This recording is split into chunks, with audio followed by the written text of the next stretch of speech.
All right, everybody, it's 9 o'clock. Let's get right into it. We do this series every Monday through Thursday at 9 p.m. Eastern on Twitter Spaces. I'm Alan Gay, and this is the Now D1 Speak Show. Now, some of you may have noticed that today is Friday. It's not Monday through Thursday, and you are listening. Well, I'm pleased to tell you we have made an exception to our series dates, and we are meeting on Friday. I'm also excited to tell you Jeremy Booth is joining us. He has just written a book, Inside the Mind of a Scout. Hey, Jeremy, are you there? I'm here. Awesome. Man, thank you for joining us. This is really going to be a fun space. For those Yeah, who may not, yeah, definitely. For thanks for those who having me. may, for those who may not know you, why don't you get it started tonight with an introduction? Maybe a little bit about how you got started in baseball and an overview of your playing career. Yeah, listen, thanks for having me. I appreciate everybody jumping on and able to talk about my book. My name is Jeremy Booth. I spent 18 years in the game as a player, coach, and a scout. The last 7 years, I've been on TV here in Houston, Texas, covering the Astros in Major League Baseball. Um, I grew up in baseball, grew up in the game, was literally born in the clubhouses, and was very fortunate as a young child to walk around with some of the stars of the game. Flash forward 18 years later when I was done playing and scouting with the Twins, Mariners, and Brewers. I thought there were some disconnects that needed to happen and things that needed to change a little bit, and started what turned into a company, which was originally just designed for workouts to help players. And that evolved into what is now known as the Future Stars Series and New Balance Baseball's global initiative. Um, has taken off. We have events in City Field and Fenway Park, um, internationally in the Caribbean Classic, and of course, our national home now, as far as the events are concerned, is in Nashville. In 6 years, six drafts so far, and some of the international signing classes, we've had over $200 million in signing bonuses come through, and I'm not sure how many scholarships we've had, and it's been very gratifying to give these players, some of which, or many of which, actually, are not necessarily entering the year as what you would think, I don't know, let's say hyped well, right? And so you give them a platform and allow them to go forward and truly scout these players has been a passion of mine. I'm grateful for the opportunity. Man, what a great rundown. What an illustrious career. Thank you so much for that background. And before we get into the book, there's so much that I can only imagine led up to the point to where, you probably really wanted to sit down and put all your thoughts on paper. And so it's kind of that build up. I'd love to kind of go through that and then we'll jump into the book. As I think back over your career, what would you say was one major accomplishment that you had as a player? And more importantly, what did you really learn from that? The funny thing about the accomplishments as a player, and I think I've come to appreciate this as time has gone on. My last professional inning as a player was in 2007. I was actually a player coach. I was coach for most of the year, right? So this has been quite some time since I've jumped in and worn a uniform competitively on that side. Um, and when you look back on it, I think it's fair to say a storied amateur career. I was an All American twice and All State three times, and league MVPs. I grew up in Southern California, right? So that was different.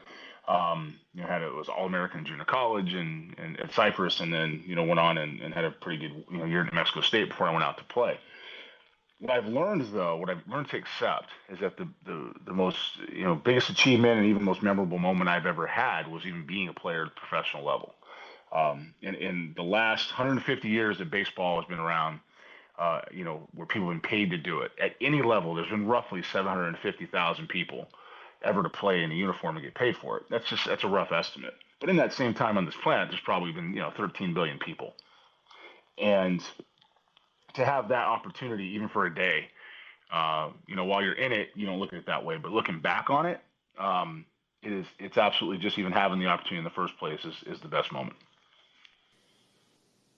Man, Jeremy, I love that answer. And if you're not familiar with what it is that Now D1 Speaks does, it's a platform for uncommitted high school athletes. And, it's kids with dreams.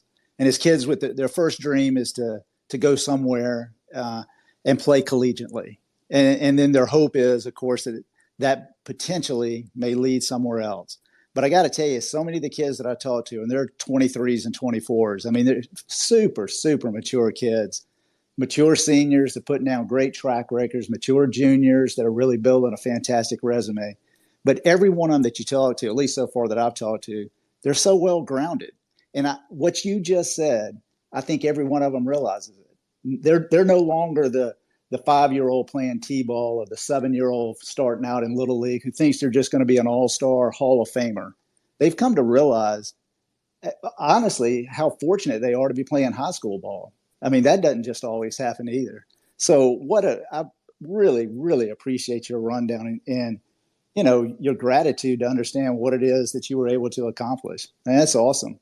Hey, to everyone that's joining tonight, thank you very much. We appreciate it. If you did get in late, we record this. You'll be able to hear it in its entirety. Tonight, we're speaking with Jeremy Booth. He started Program 15. I know he's going to be talking about that a little bit.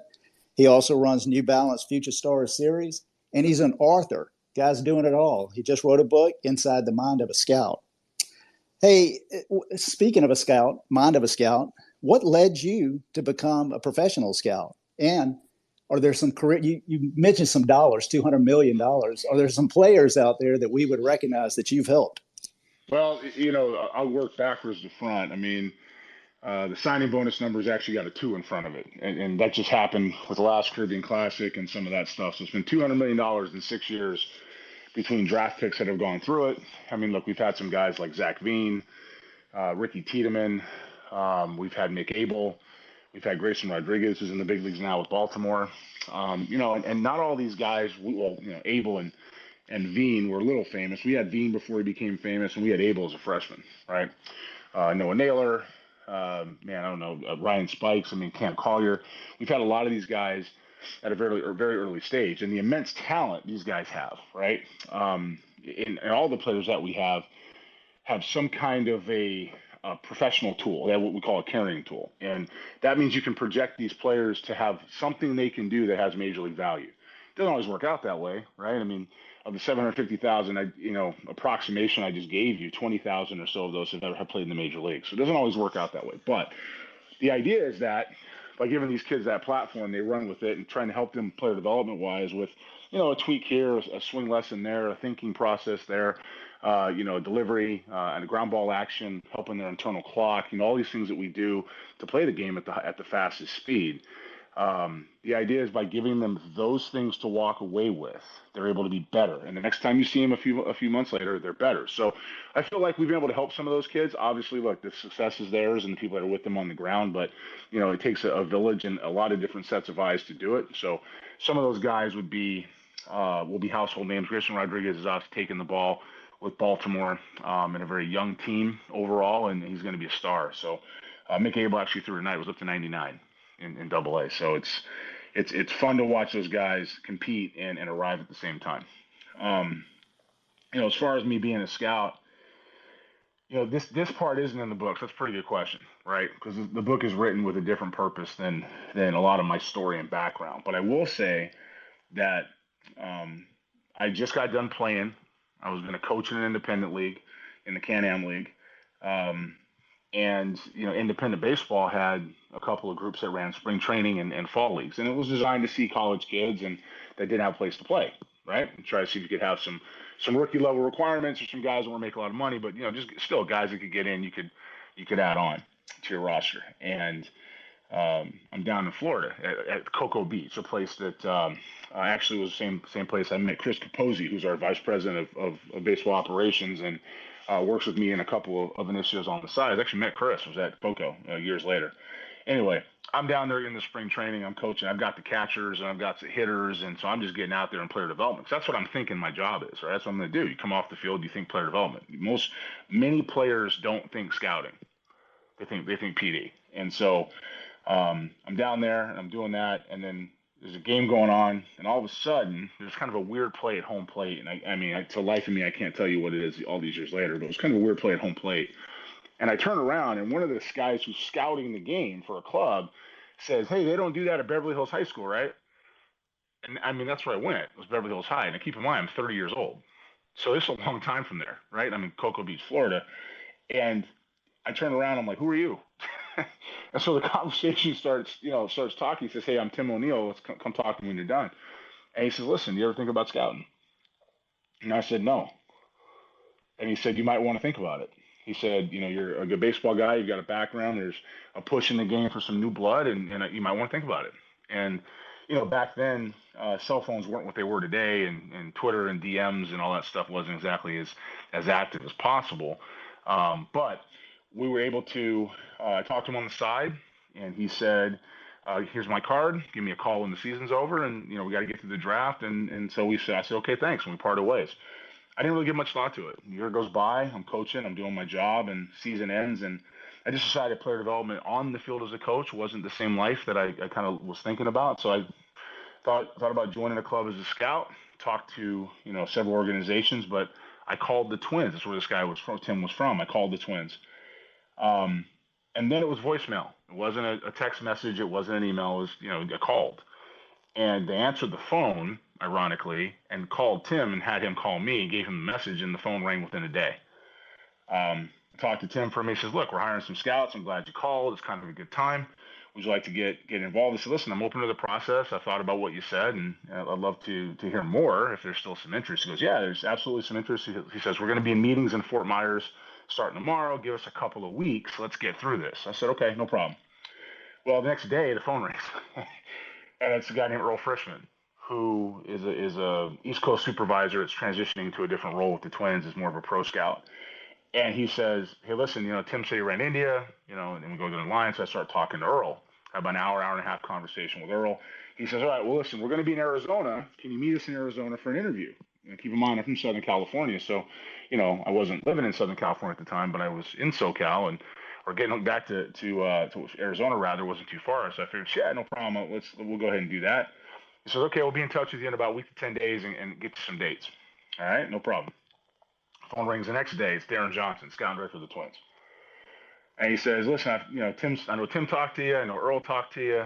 I want to be sure that, you're interested in doing this. If you are, we'd love for you to come down to Fort Myers to talk to us here since we're all in Florida. So right away, I've gone from phone call when they happened to pick up the phone in Minnesota to the supervisor or the cross-checker at that time to another cross-checker at that time who had areas open, and then now to the scouting director. And I said, yeah, I can come down to Fort Myers when? When do you need me down there? He goes, tomorrow.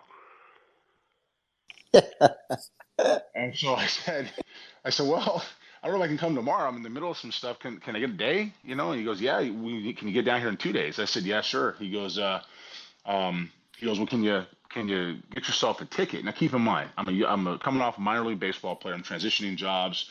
No notice ticket on the East Coast. I was in Boston at the time. A no notice ticket from Boston to Fort Myers, Florida, is kind of tough coming off the coaching season with that. And I said, well, I guess I can. It's not going to be tough. I'm gonna need a little more time to figure it out. He goes, all right, we'll call you back. Phone rings about 45 minutes later. He goes, we're gonna take care of your ticket. He goes, where airport? Okay. He said, we'll get you a hotel if you need to. He said, but we think we can fly you down and back in the same day. I said, how long's the interview? He goes, 8 to 10 hours. All right, let's go. So I change. I get dressed. I'm going down into Florida. I don't know really what I'm walking into. I've never done on this side, but I get dressed, and the next morning I get up. I'm on a plane by about 6:30. I want to say it was a JetBlue flight from Boston to Fort Myers, which sounds right, but I jumped on a JetBlue bird and got down there, and they picked me up at the airport, and they're talking. Hey, you know what? They never do this. They're really glad to see you. They're excited about the potential here. I said, okay, it's great. I have no idea. I don't know. In baseball, there's a lot. It can be a lot of how do we say this? A lot of smoke, right? So I don't know what to believe yet. I barely know these guys. I just know that I'm now in Florida, and I don't have a bag. So I'm going out the next day. That night, I don't have a bag. So I'm down and we go to the complex, the old Twins complex, Fort Myers, and we drive in and I walk in and I'm like, hey, what's up? How's it going? Shaking hands and doing all that stuff. And the next thing I know, I'm in a room, and the room's got 8 people in it. I've got the general manager. I've got Darren Johnson, who for purposes we'll call DJ. I've got Tim, the guy that asked me if I wanted to scout. I've got Earl. I've got Sean Johnson, who's now their vice president of scout. You get the picture. I got the entire room. I got their field coordinator. and it's like it's an office. It's a spring training office, and if you've never been to a spring training office, they're not big. They're not real big. They're tiny. So it's like a firing squad of 8 people, and I'm just sitting there. I got no notes. I got nothing in my hand. I'm just watching these people like, okay, what's up, you know? And so all I can do is think about smiling, and I'm just kind of smiling, sitting there. And it literally was a firing squad. It was one question after the other, one question after the other, you know. And they asked me to rank things like integrity, perseverance, things like that. You know, how would you rank these things in order? Work ethic. And I knew nothing. I knew nothing about being a scout. But what I knew was I knew how to answer those questions. And so I answered those questions, and we talked baseball for a minute. And I was there in that room from probably 8 o'clock in the morning, maybe closer to 9 o'clock in the morning. I left at 5 and got to the airport. And I sat in that room the entire time, with the exception of maybe a bathroom break and some lunch, which, I ate lunch at the complex. I left, got to the airport. DJ called me and said, listen, I think you're going to be good at this, and we'd love to have you. And I just want to thank you for hustling down here and being here. And, we'll be in touch shortly. If anything comes up, let me know. I said, yeah, no problem. Appreciate the opportunity. Got on the plane, went back to Boston. 2 weeks later, phone rang and said, we'll offer you a job. And that was my entry into scouting, and I never looked back. Man, Jeremy, I have one main comment after that. You've got to know what the play at the plate was. How in the world? It was something where the umpire did something screwy. That's all I can tell you. I have no idea what it was. The umpire did something screwy, and it was enough where the entire place stopped and looked. But, if not for that, you never know what those moments are. Scouting is very difficult to get into. At least it was at the time. A lot of people wanted to do it. I was very fortunate.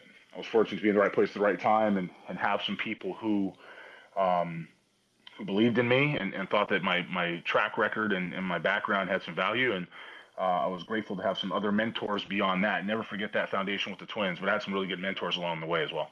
Man, that's just an incredible story. I love the way you said it was one of those plays that it stopped everyone and they all took a look. In many ways, your entire life kind of came to a stop right at that instant, and then you changed gears and went a totally different direction. Incredible story. Who is Tim O'Neill, and how did he recognize you? So Tim O'Neill, that's an excellent question, actually. Tim O'Neill at the time was kind of like the Southeast, Mid-East. They called it a Mid-East. It was a really weird kind of regional how they did it. But it was a Mid-East cross-checker. And so they were filling in for some area scouts. They had like one in Georgia. They had one in the Four Corners. They had one where it included Mississippi. And then they had one that was the area I actually took, which was like Tennessee, Ohio, West Virginia, and Kentucky, right? I lived in a place called Florence, Kentucky. If you've never been there, you can miss it if you blink, and if you have been there, there's a water tower that y'all know called Florence, y'all, right? And that's Florence, Kentucky. So I lived not too far from the water tower. Anyway, Tim was a cross-checker there. He had been, like me, as a Southern California native. And when I was in high school, I kind of alluded to it. I had a very decorated high school career, an amateur career as a whole, but very decorated in high school. At one point, it's something like 28 state of California records, and was very highly ranked and scouted young catcher. And at that point, Tim was a high school coach out at a place called Chaminade High School. And so it turns out that while I was going through that time, he was the coach on the other team. Now, when you're in high school, you should have no idea who the coaches on the other. You shouldn't be paying attention to that. Focus on yourself and your team and being a good student, being a good person, and your work ethic. So I had no clue. But when you're a coach, your job is to know all the players, right? And of course, he went into scouting not too long after that. So Tim knew who I was. I didn't know who he was, but I'm forever thankful for that interaction and that crossing paths in high school. When that old saying, "You never know who's watching," is really evident. That at that point, I guess I was 16, so 14 to 15 years later, we crossed paths in Cocoa Beach, Florida. Just happened to be the same place, same time. And the rest is history. Man, that's so cool. You definitely left an impression on him 14, 15 years prior to that. That is really impressive. And thanks for giving us a little bit of the rundown of your high school career as well, and some of the accolades that you had. Hey, I hope that while you were talking about this, somebody was taking some notes. We're recording it, but I think you have a prequel to Inside the Mind of a Scout. And when you write that, I wouldn't mind getting a few rights to it. You got it. Absolutely. I love it, Jeremy. Hey, one thing I do want to be mindful of, and I definitely want to keep talking about the book. And as you were talking, I was thinking, man, this interview could go a whole different direction than what I was thinking, because it's just fascinating, your life story. But I do want to be mindful of kind of our core audience. And my core audience really is uncommitted high school prospects and their parents and coaches that are looking to recruit them. So with that in mind, I do want to take one little step back, and I want to talk about Program 15 and really how that kind of fits in with uncommitted kids, and how you came up with the idea of Program 15, and then how that really led to the future series. Yeah, so when I grew up in Southern California, I was very fortunate, as I mentioned, to be born in the clubhouses. And at the time, there was something called the program, and this has been documented on a show, a movie, if you will, and you could call it a documentary, called Harvard Park, which is on Amazon in case anybody wants to watch it. It was inner city Los Angeles. It was players like Darryl Strawberry and Eric Davis and Chris Brown, and any number of professionals that were big league, really big league stars. Frank Thomas, Barry Larkin was there, and a bunch of minor league guys that had some pretty good minor league careers. Guys went up and down to the big leagues, but I was out there as a very young kid, shagging fly balls and taking swings and batting practice and all these different things that I was able to do, and I was kind of raised in the game that way. Well, a lot of those lessons that I learned there had nothing to do with necessarily um, playing baseball. There's a lot of that. There was a lot of not that. It was a lot of being there on time and accountability and work ethic and how you approach it and being honest and how you deal with family issues. And so all of that was really more of a mentorship at a very young age, and it followed me all the way through the game. Those guys later on went to when inner city Los Angeles gang violence got too much to work out at Harvard Park. They went over to West Side Los Angeles.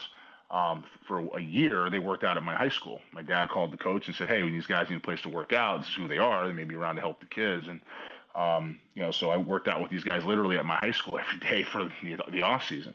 The next year it was a little tougher, and they moved over to a place called Beverly Hills Park. Well, when I graduated high school, that broke up, and they went their separate ways, and so forth and so on. But the way they looked after me and the way they mentored and the way they put lessons in and backed up my parents and taught me things like accountability and honor and directness and things that I hold dear to myself today was what stuck with me.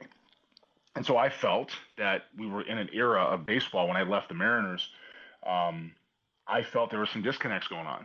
There were players that were not seen that should be seen. There were players that had won't be developed properly. There was a message that was missing in the circuit of travel baseball and the circuit of just some of the players I'd seen that we had in Seattle that should have been better, or some of the guys we drafted that was other guys on the board, and just my view of how the game was turning. And so I started out with working with some pro guys.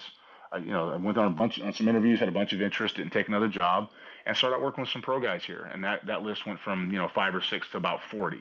Well, I needed a name, right? Because now we're out there working out. It's not just one guy. I'm not going to do something different. I'm training players who are professionals with different organizations, and we needed a name. And so the way I wanted to name it was after my lineage and as an homage to the guys that had raised me in baseball. And so I named it the program after them. Then I put my jersey number on it, which was 15. So that's Program 15, and that's the genesis. In that time, a bunch of high school players in the area. I live in Fulshear, Texas now, but at the time was Cinco Ranch and Katy, which isn't too far from here. They were kind of talking to me about the travel industry and some of the stuff that they thought was really wrong with it, and some of the opportunities they'd like to get, and some coaching. And they just kept asking to work. Well, I've always been big on paying it forward. We do it now with the series and with the company, and those guys that I mentioned earlier, who are kind of like my uncles. I mean, they paid it forward into me, and I just felt it was my responsibility to pay it forward. So I did. I started out paying it forward. I designed some camps that I thought would make sense. I went through some development plans with these guys and took some of the, we'll call it an IDP. Like in corporate America, you have an IDP, right? So we put some IDP stuff together. Now, that's become more prevalent in baseball today. Some clubs are doing it. They weren't doing it then. And went through a system of testing these players athletically, as well as developing it to help them get the most out of what their ultimate role could be, whether it was college or professional baseball. And then the end result was, not the guys that were anointed. That was a little bit of a sweet spot for me, or rather a soft spot, because I was an anointed player. So I knew what that meant. I knew what it meant to be an anointed player. I knew what it meant to have guys watching you And my career didn't turn out the way if you saw me at 16 or 17, you would think. It just didn't. So understanding what what I didn't know about, when I was in high school, um, I wanted to help these kids get better. I saw some athleticism, we saw some makeup, we saw some value, and to help these kids get through school, and we saw how to turn these guys into that role. Well, what happens at the highest level of professional baseball will always trickle down. It doesn't work the other way. And so this is where my lenses could come into play. We started applying some development plans. It took off. Next thing you know, we have some travel organizations that want to do this. As far as having me go in and consult for them with their player development, give some evaluation, some real scouting evals.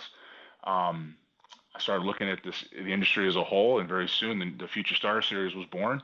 New Balance liked the idea. They wanted something different as well, and they sponsors a global initiative, and away we go. And that's how Program 15 started and led to the Future Star Series. Man, I love it, and everybody's heard of it. You know what I mean? I mean, it's just a known name, and it's a big deal to be a part of it. To send your son out there, all the uncommitted kids, they want to go. Heck, the committed kids want to be there as well because you get the development, you get the notoriety, you get to put down the record, then compare it when you come back a month later, 3 months later, a year later. I mean, it's a great program, and as you have kind of stayed at the forefront, where do you see this industry going? What's the next thing? I don't want to give away your secrets if you're building something, but just kind of, where do you think this thing is heading? Um, I will say this, Alan. I think anybody who knows me knows I'm a builder, and I will say that. I'm never, I don't believe in being satisfied. Call it my upbringing, call it looking for the next challenge, call it for trying to find a way to make it better. Because I learned at early age, watching all those guys we talked about, I learned at an early age that the game doesn't care. And the first thing we got to realize when we're young kids, the game doesn't care. It's going to keep moving. Not too long ago, there was a player named Barry Bonds, right? And everybody knows who Barry Bonds is. Yeah, you know who he is, right? He's not in the Hall of Fame. The game doesn't care. The games keep moving. Players are playing today. Game doesn't care. The only time Barry Bonds is mentioned is when somebody who remembers him brings it up. But the game itself is fine. And as soon as you figure out that that's bigger than you, you can kind of take I don't call it the ego, but let's say a little bit of the peacocking out of yourself, right? And you start looking at how to make it better. Um, I'm very fortunate to have the life that I've had. And for me, it's always about helping what's next. And I think in this game, there's some people that have tried to help the next group, tried to make it better from a fundamental way of approaching it, tried to, um, find different ways to impact players. Maybe it's financial, maybe it's putting them in certain positions, maybe it's helping, whatever that may be. There's certain people that do that, and then there's people that don't. There's people that don't. There's events that don't, and there's people that don't. There's people that look at families like paychecks and they mislead people and they don't tell them the truth, or they'll promise them playing time and they won't give it to them, or they'll load up um, a roster a certain way, or they'll put them in an event and they'll charge them, X amount of dollars. It doesn't make any sense, and they don't have any accountability. What they're teaching players and young men, and we're getting into softball now, so when I have a little more experience there, I can talk about that later. What they're teaching young men though is that no matter how much money you pay or how hard you try to work at it, somebody can always lie to you, mislead you, and that's the way to carry yourself to get ahead. And I can't do that. I can't look myself in the mirror and allow that lesson to be taught. So for us, it becomes about that integrity. It becomes about that example, right? It becomes about that pay it forward. And so I think the game, to answer your question, is ready for that in a more unified scale. I can't really get into what that looks like. There are things ahead that would kind of violate the Bob the Builder, if you will, in me, right? As far as what that would be. And that'll come soon enough. There's always something up my sleeve. And if you've been in the series and you've watched what we do, there's probably some people listening right now who are nodding their head and smiling because they know there's something in my back pocket. But what I can say is it's time for change. And every 30 or 40 years in this sport that we all love and dedicate our time to, something comes along to help make that happen. Now that's not my words. Somebody pointed that out for me, but they're right. Something comes along to change. Our mission is, even whether it's us or somebody else takes the baton from us and runs with it, is to go ahead and be part of that change and be at the head of that change. And I think that some of that pressure we're putting on others is happening. I think the game's ready to change and shift back to be more player focused, to be more less panic oriented, right? To start teaching some of the lessons that need to be there, because then you can get some results. if you don't have a commitment now, or you don't have a place to go to school, no matter what age you are, it doesn't mean there won't be one tomorrow. There's always another day. There's always another day. You just have to go find it. In baseball, we say there's a job. There's always a job. You got to find it, the job. Well, when I was in high school, what you see today with these rule changes was pretty similar. I mean, my phone rang on July 1st before my senior year. They couldn't talk to you before then. You just couldn't do it. They couldn't. You went to a game if they wanted you to come. It's fine, but you couldn't talk to them. It had to be done separately. So, how that's happening and how that's happening, that's working, it shows you the shift that's coming. And, again, our mission is to be at the front of that. Man, I couldn't agree more. I've talked to enough people with that exact same sentiment. You can feel it. It's really bubbling up. There's definitely a time for change, and I love listening to you talk about it. And I have all the confidence in the world that you're going to be at the forefront of it. Hey, everyone, again, thank you so much for joining. We certainly appreciate it. I do want you to know we take this Twitter space and we turn it into a podcast. The podcast is called the Now D1 Speak Show. It's literally on every podcast hosting platform out there. If you're on a platform and you can't find it, please let me know. I'll write an angry letter and I'll put Jeremy Booth on it. But guys, go out there and subscribe to our show. I would certainly appreciate it, and give us a 5-star rating. And if you're listening tonight and you're an uncommitted high school student, I would love to talk to you. Our show is pretty booked probably through about mid-June, but we are looking at late June. So reach out to me. I'm at now_D1, and let's see if we can get you on the schedule. And that would include JUCO guys too that are looking to transfer. Hey, Jeremy, let's get right into it. All right. I mean, the most exciting, well, not the most exciting, but something that we certainly want to address and want to talk about is your book, Inside the Mind of a Scout. Just give us maybe release dates. Why in the world did you write it? Give us an overview of the book. Where can we buy it? And are you now an author or a scout or an entrepreneur or a CEO, or what are you? Pretty good question.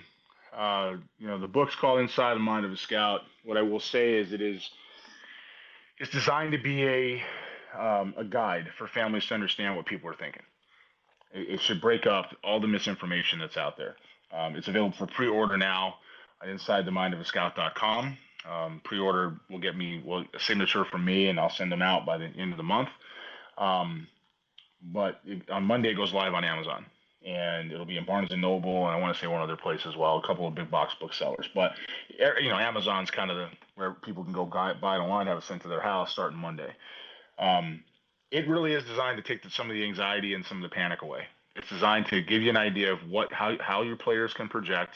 I recommend it for the young baseball player out there as well. And I was thinking about it because I had some people read it, ahead of time, and some of their answers to that were, this could work in corporate America, this can work in any sport, because you're talking about what people in positions in decision-making power are looking for. So much of this has to do with value to an organization, right? In sports, that's about winning games, whether that's in college or professional baseball. Eventually, you got to win games. You don't win games, fans don't come, and if fans don't come, they're not buying tickets or concessions, and then there's no game to watch, no team to watch, right? People lose their jobs over that. So you have to be able to be a winning player and a winning person. And in corporate America and other walks of life, where almost everybody, everybody's going to end up a way out of the game at some point, or at least on the business side of the game. It becomes much more about the intangible attributes as a player, as opposed to what the athletic ability is, right? And so this book will give you a guide into how that's going to look. You can apply it to anything. I didn't really realize that till I was done writing it. Obviously, I've read it several times as we've been editing it and getting it to a place that we feel good about it. It's taken probably 3 years of writing. The genesis of this was, in the pandemic, everybody was shut down, and I saw an opportunity to help us kind of, the company at the time, to help get to scale the series, to kind of do some things that would help us spread out. Maybe it was a little bit early, but we had to find some ways to reinvent ourselves. And so I wrote Scout School. And Scout School is an online course that we use as a training tool that is Scouting 101, and it covers, scouting and player development, what that looks like, and how to merge the two. And it covers some applications in the draft and international scouting, and that's the Scout School. Well, this kind of takes all of that and doesn't make it necessarily a how-to manual, but it does make it an explanation. There's some stories in there. I've had some very good mentors. Most of my time, I spent 1 year with the Twins. Most of my time was spent with the Jack Sorensic tree, who was a scouting director with the Brewers and the GM of the Mariners. Um, as far as on that side, I signed a few big leaguers.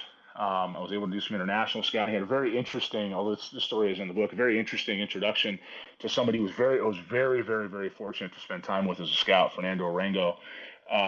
And the passion he had for players down there in the Latin America, or the players that he brought in, was unmatched.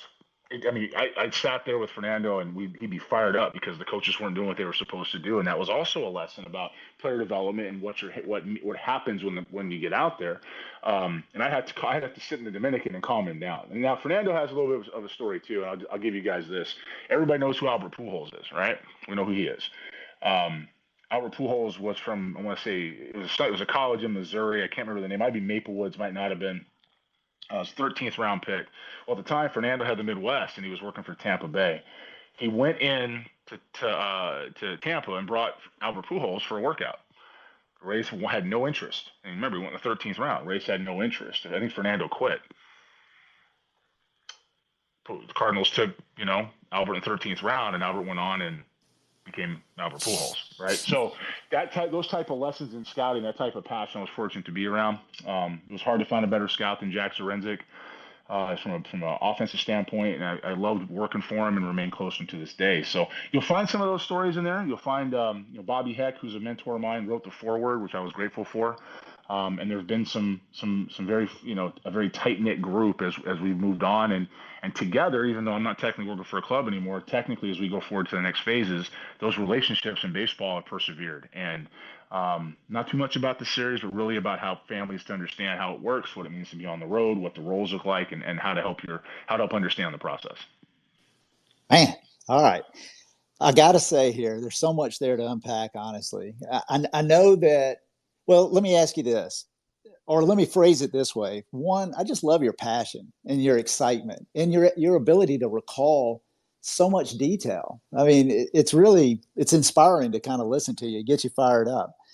What, and maybe this isn't in the book part of Inside the Mind of a Scout at all, but just professionally, what's been the best part of your career? What have you enjoyed the most?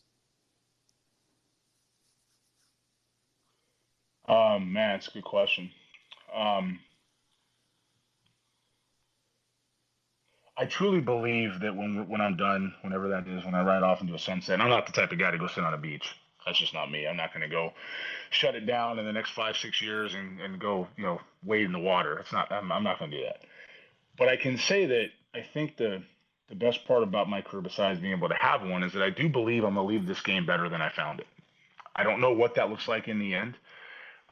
It's given a lot to me. I was born into it. It's a passion that I can't ever match with anything else. This game, if it grabs hold of you, it grabs hold of you, and you grab hold of it, and it just doesn't release you. If you don't want to be that guy that walks through fire, literal fire, to play this game and to be part of it, it's not for you. It's just not. It's the nuggets of how I got into the game, even with All American awards and being a top 10 player. I was a loophole free agent and signed in St. Paul Saints. People don't realize that because it's a very minor footnote, but JD Drew and I were up there together, and he was a loophole free agent, and I was a loophole free agent. And then I couldn't stay healthy, and I had to go to the Mexican minor league to play, and came back to play with a couple organizations, and I ended up wearing 24 different minor league uniforms before it was over.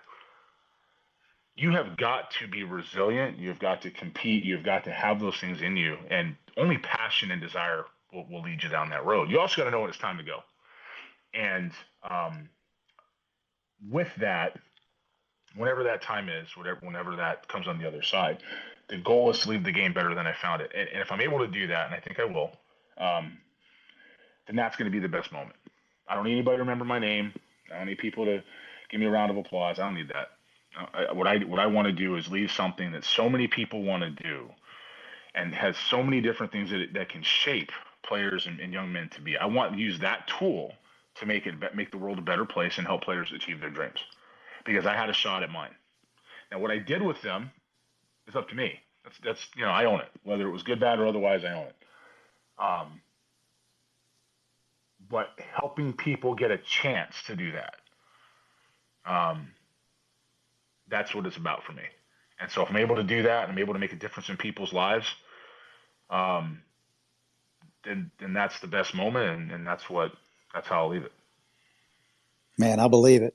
I mean, I can feel the passion. You mentioned earlier when you were talking about what's coming next with Program 15 and the future series. And you said, there's a couple of guys listening right now and they're nodding their head. I got to tell you, I was sitting here nodding my head the whole time that you're talking. When I listen to you talk, I want to read the book. I really want to see. I want to hear or read what it is that you've been talking about. I mean, anybody that's on, I got to believe that you're going to want this book as well. And so I want to ask you something, Jeremy, about the book in that regard. Would you be willing to donate a book? And I think, and before we kind of get into this last question, I mean, I think it would be such a kick.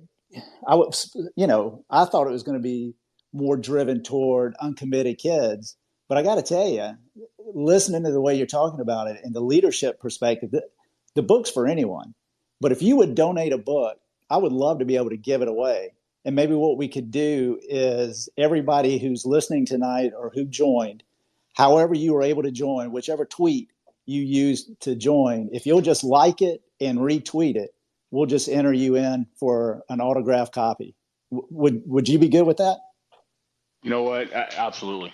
I'd be honored to do that, and I appreciate the time and the interest in it. And so, yeah, without question, no problem. Oh man, that is so awesome. I can't tell you how much fun I've had tonight. I mean, you are truly a joy to listen to, and you're exciting. You're exciting to be around, and I can only imagine kind of what the future is going to have for you, and kind of that pull that you'll bring along with you is pretty cool. Hey, let's end it. Let's kind of end it with this, if you don't mind. And again, this is kind of mindful of our audience. Just give maybe some general advice to uncommitted prospects that are out there today, and they could be, let's just kind of stay in high school. They're ninth graders through Mhm. 12th, and they are looking for an opportunity. If you're a younger prospect and you're not committed, that's a good thing. Too many things change at the higher levels in college, um, in to hold on to at 14 and 15 years old. Do your homework, take your time, let it come. Now, when it comes to players of all ages, you can only control what you can control. So master your craft. Understand who you have to be. Don't chase a number like exit velocity. And here's a nugget for you, as I can tell you, somebody like I said who had a very storied and high end leadership, athletic, career. If you peak too early, guys that peak too early, let them peak. Always be the guy that's got something left to prove. Always be the guy that's got something left in the tank. Be the guy that has a future. Be the guy that somebody looks at you and says, you know what, someday he's gonna be. And then continue to hit the markers you set for yourself on the way, right? Because that's what gets people excited. That's what gets people interested. When you go see players, as I'll use pitching, because everybody understands pitching. You go see players that are 94 miles per hour at 16 years old. I mean, guys get bored. They don't tell you that. They get bored because by the time that they turn around and they're a senior, what are they going to do? They're going to throw 107? Like nobody does that, right? So there's only so much further they can go. Always have the guy that has some room. Always be the guy that works hard. Master your craft. Put yourself in positions to succeed, and be around people who can help you grow. Now, the rest of that stuff, being committed and being drafted and whatever, those are results, right? Those are results. But if you focus on results, you never accomplish the process is lost, and then those results are short lived. If you want to be long lasting in this game, you don't worry about what you can't control. You worry about what you can. And the way to do that is work on your craft, be the best person you can be, take care of your grades so that there's no issue with getting into school or even establishing yourself while you're there. And always find another level to achieve. Every single day when you get out of bed, you need to find another level to achieve. When you look yourself in the mirror, the only person holding you back is you. And so if that's the case, and it's you versus you, then you have a chance to win every single day. And if you win every day, other stuff will just fall in the line. It always does. Man, thank you. Very, very inspiring right there. That any parent that's listening to that is is taking that and sharing it with their son tonight. And any son that's listening to it, that's just getting them fired up, man. That's awesome stuff right there. Hey guys, on Monday, we are going to go back to our regular schedule. We're going to have Ashton Shannon on. Ashton is a 24 uncommitted prospect, and he's out of Virginia. So if this is one of the first times that you've ever been on, I would invite you to come back Monday at 9 o'clock and hear perspective from a high school student. Be really interesting right after you've listened to expert advice from Jeremy to then kind of get the other perspective as kids are trying to move themselves forward. Jeremy, what an awesome show, man. I just can't tell you how much fun I had tonight. I really enjoyed getting to know you a little bit better and what all it is that you have to offer. Thank you again to everyone who joined. Please subscribe to the Now D1 Speak Show, and all the uncommitteds and anyone actually just like and retweet however you got on, because we want to be able to give away a copy of Inside the Mind of a Scout by Jeremy Booth. And Jeremy, man, I hope we're able to stay in touch. This is the first time. This is all live for anybody that's on. I mean, we don't edit this back and forth and say, hey, let's do one more take. It's just raw. And this is the first time Jeremy and I have ever spoken, that we're getting to know each other. And I've loved it. I hope that you appreciate what it is that Now D1 is doing. I would love for you to come back at some point. Maybe we kind of see if you've gotten a little closer to the secrets that you have coming forward in 6 months, and maybe in a year, we'll get to read that prequel or that sequel, and we'll talk about it as well. And I would love it. I really appreciate the opportunity to visit with you and to talk the game and talk about this book, which hopefully helps many people. Awesome, man. Nothing but the best of luck to you. Everybody, we're going to end it here. Good night.